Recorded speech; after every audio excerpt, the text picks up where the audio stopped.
मैंने उसे अपनी बाहों में भर लिया और वह भी मुझसे ऐसे चिपक गई जैसे बरसों से मेरे लिए तरस रही हो। मैंने उसे बहुत देर तक गले से लगाए रखा। हमारा दिल इतनी ज़ोर ज़ोर से धड़क रहा था कि अगर कोई हमारे आसपास खड़ा होता तो उसे हमारी धड़कन साफ सुनाई देती। हम दोनों बहुत देर तक एक दूसरे में खोए रहे और एक दूसरे को सहलाते रहे, लेकिन ये सारे काम करने के लिए वो जगह ठीक नहीं थी। इसीलिए हम दोनों अपने कमरे में आ गए। और हेलो दोस्तों, आज की इस रोमांचक कहानी में आप सभी का स्वागत है। मेरा नाम समीर है। मैं 21 साल का एक नौजवान लड़का हूँ। गांव के बाकी लड़कों की तरह मैं भी शहर में नौकरी करने ही आया था। हम सब एक बड़ी सी कंपनी में काम करते थे। कंपनी बच्चों के खिलौने और घर का ज़रूरी सामान बनाती थी। हम सारे दोस्त खूब मन लगाकर काम करते थे और मस्ती भी करते थे।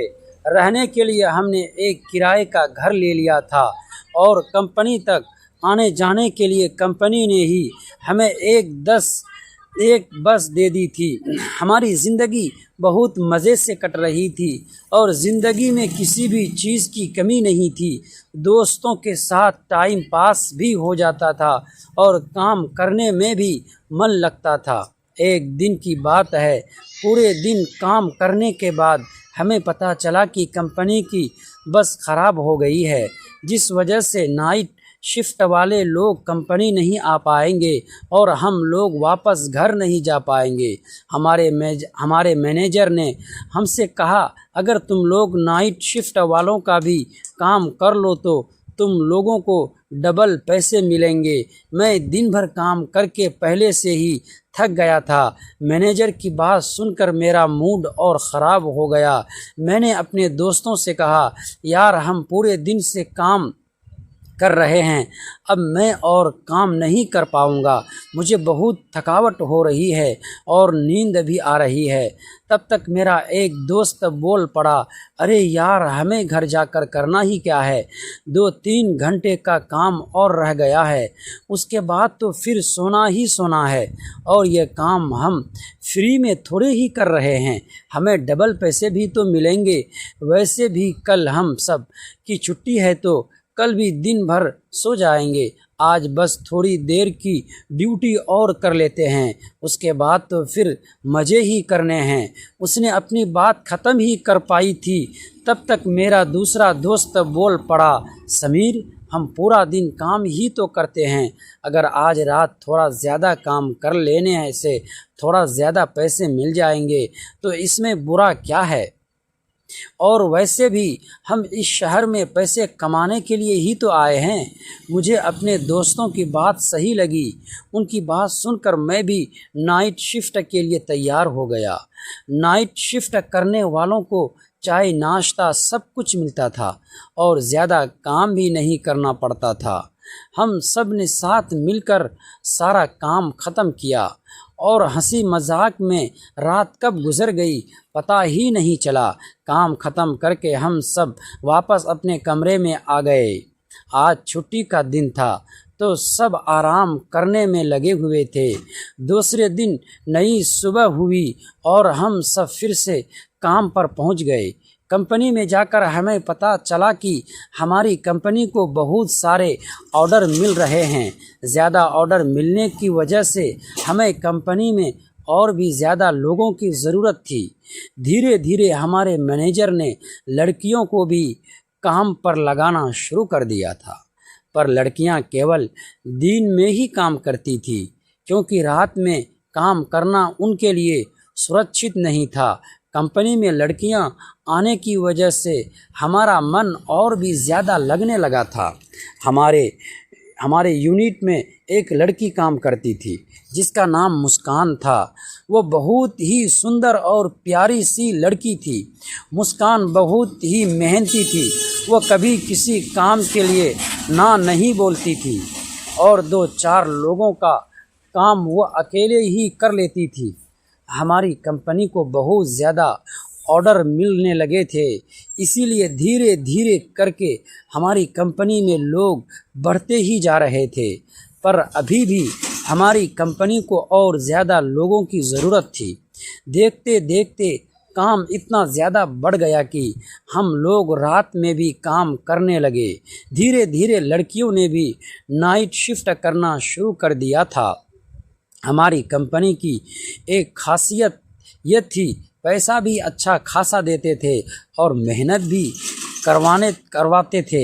जैसे कंपनी का काम बढ़ता गया वैसे वैसे और भी ज़्यादा लड़कियों में कंपनी ज्वाइन करना शुरू कर दिया था। उन्हीं नई लड़कियों में से एक लड़की थी जिसका नाम प्रिया था। वह करीब 19 साल की थी और देखने में एकदम भोली सी थी। वो शुरू में तो हमसे बात नहीं करती थी, पर जैसे जैसे समय बीतता गया हमारी जान पहचान भी बढ़ती गई। एक दिन की बात है कि प्रिया नाइट शिफ्ट कर रही थी, तो मैंने उसके पास जाकर उससे पूछा, आप यहाँ रात में कैसे रुक गए? वो बोली, मैं अकेली नहीं हूँ, मेरी कुछ और सहेलियाँ भी रुकी हुई हैं, और वैसे भी जब हम दिन भर यहाँ काम करते हैं तो फिर रात में रुकने में क्या ही दिक्कत है। मैंने उससे पूछा, आप यहाँ कहाँ रहती हो?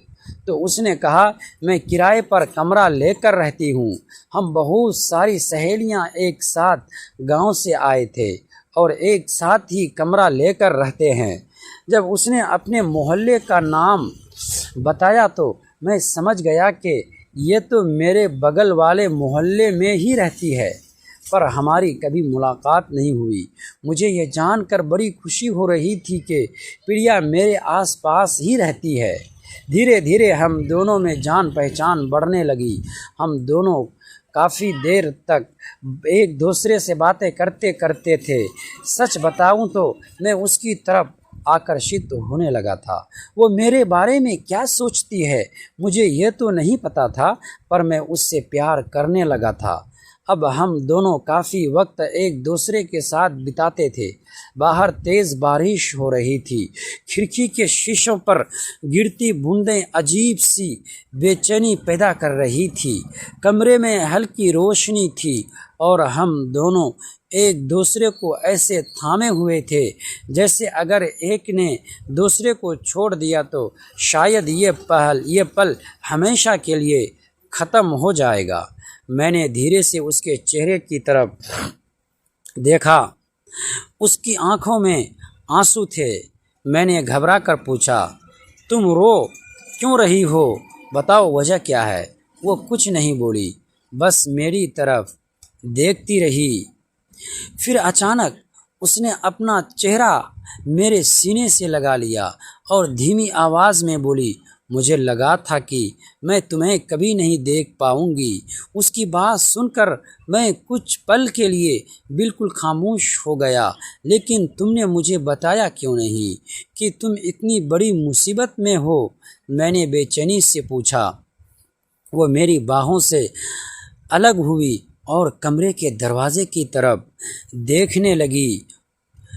उसके चेहरे पर अचानक डर उतर आया था और मैंने पूछा, क्या हुआ है तुम्हें? उसने अपने होठों पर उंगली रखकर मुझे चुप रहने का इशारा करता रहा। क्या हम दोनों कुछ पल तक बिना आवाज़ किए खड़े रहे। दोस्तों, ऐसे ही कहानी सुनने के लिए प्लीज़ हमारे चैनल को सब्सक्राइब कीजिएगा। वीडियो को लाइक और कमेंट भी ज़रूर कर दीजिएगा। शुक्रिया।